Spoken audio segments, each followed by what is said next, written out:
আসসালামু আলাইকুম রহমতুল্লাহি বারকাতুহু। আমার ভিডিওগুলো দেখতে থাকুন, দেখতে দেখতে ভালো লাগা ভালোবাসা হয়ে যাবে ইনশাআল্লাহ। দর্শকবৃন্দ, খাগড়াছড়িতে কিশোরীকে দলবদ্ধ ধর্ষণের অভিযোগে নিয়ে যা জানা গেছে, আসলে একটু বিস্তারিত দেখি। খবর হচ্ছে আপনার বিবিসি বাংলা নিউজ। বাংলাদেশ পার্বত্য জেলা খাগড়াছড়ি এক কিশোরীকে দলবদ্ধ ধর্ষণের অভিযোগ উঠেছে। 3 সপ্তাহ আগের এই ঘটনা আলোচনা আসার পর দুদিন ধরে খাগড়াছড়িতে প্রতিবাদ বিক্ষোভ মিছিল হচ্ছে। ত্রিপুরা জাতিগোষ্ঠীর 7 সংগঠন এবং নৃত্য গোষ্ঠীর বিভিন্ন সংগঠন এই প্রতিবাদ বিক্ষোভ করতেছে। নি গোষ্ঠীর ওই কিশোরীর বাবা গত বুধবার রাতে 6 জনের বিরুদ্ধে মামলা করেছেন এবং মামলার পরপরই রাত 3টার দিকে ধর্ষণের অভিযোগে 4 জনকে গ্রেপ্তার করছে খাগড়াছড়ি পুলিশ।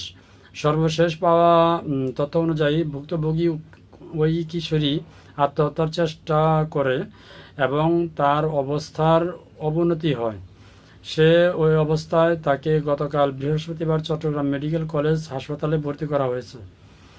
এই দলবদ্ধ ধর্ষণের ঘটনায় অভিযুক্তদের সবাই বিএনপির রাজনীতির সাথে যুক্ত বলে অভিযোগ উঠেছে। ভাই, এটা আমার কথা না, এটা হচ্ছে আপনার বিবিসি নিউজ বাংলা প্রতিবেদনটি করেছে।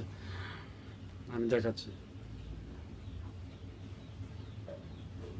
বুঝতে পারছেন? তো এই যারা দর্শন করছে, এই দর্শনের হচ্ছে এই দলবদ্ধ ধর্ষণের ঘটনায় অভিযুক্তদের সবাই বিএনপির রাজনীতির সাথে যুক্ত বলে অভিযোগ উঠেছে। কথা বুঝতে পারছেন?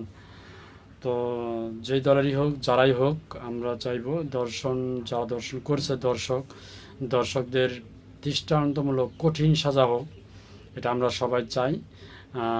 আর যেহেতু আদালতে যেতে যেতে এটা 20 বছর লাগতে পারে এই সাজার রায় হতে, আমরা এমন একটা আইন চাই যে আইনে থাকবে ধর্ষণ করছে, অভিযুক্ত প্রমাণ হয়েছে, বা সোজা স্ট্রেট ফরওয়ার্ড হয়, সবার সামনে রাস্তার মাঝখানে তাকে গুলি করে মারা হোক, আর তা না হলে অতি দ্রুত মাসখানেকের ভিতরে তাকে ফাঁসি দিয়ে মারা হোক।